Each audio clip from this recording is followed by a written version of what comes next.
Well, with the house just about done, I've decided to spend at least a day working on the box truck. So it's been a good 4 years since I've done anything with this thing. So I wanted to take at least a day and kind of tinker around with that. So I went back, and where we left off was we got one wall framed, and actually a couple of the studs had come off of the side of the wall, so I screwed those back in before I did anything. I just started cutting some new foam, so I've got some rigid insulation just on the wall here. It already had about an inch, so we're 2x3 framed from the side of that, and I've got another 1 inch of rigid insulation, and then I'm going to figure out some wiring to run through here, and then I'm going to fill the rest of that with 2-inch insulation, or sorry, 1.5 inch insulation.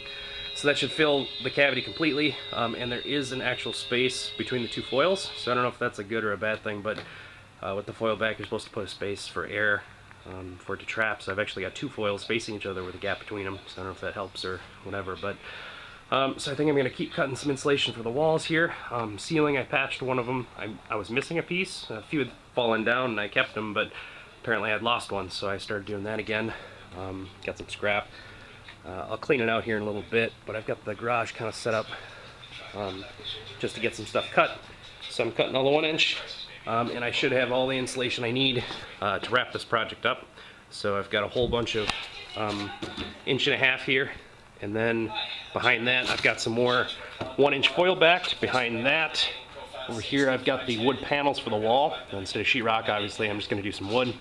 And then I got a couple of 2-inchers. I can't quite remember what those are for. I think those are for the floor. And then I got some plywood behind that, and I'm using one chunk of plywood just to cut stuff on. But I think that will be the base for the floor. And we'll go from there. Alright, so I got the first layer of insulation on this wall. And I actually started roughing in the electrical. So I've got 3 boxes. I ran 2 lines actually to one separate line. These 2 are connected. Bottom one is separate. I don't know if I'm going to run that as a 12 volt. Plan eventually here is I think this corner may be a shower. So I don't know. That'll either be a separate line for the heater, depending on how much power that's going to take, or that may be a 12 volt. I'm also going to have some water stuff, water pump, either for the shower and the sink, something here. So that might be 12 volt. So I just ran some 12-2 line. Either way, I'll use it for either its own 120 or a 12 volt, and have to put it on its own circuit or whatever. But and then I left plenty of spare line on the end there, because I don't know exactly where in this corner all the electrical stuff is going to be, but it's in that corner is where I'm going to designate all the electrical. So just ran a really long pigtail there. We'll tinker with that later, but now I've got to fill in. This insulation isn't done. It's just the first layer, and then I've got another 1.5 inch that I'm going to put in all around here. So I got to kind of cut around all of the boxes. But I did make it a little bit easier for myself.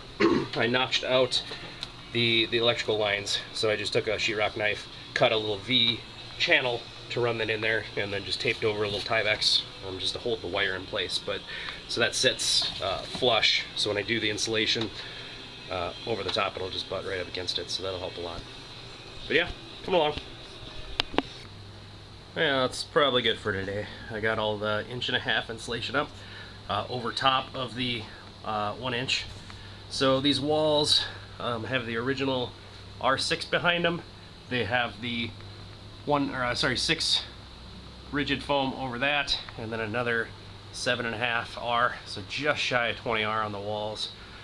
I went ahead and cut around those boxes pretty wide. This rigid foam doesn't have a whole lot of give to it. It's pretty hard, so I'll spray foam around the edges, but I assume I'm probably going to frame the rest of this guy before I bother doing all the finishing touches. But progress. I like it.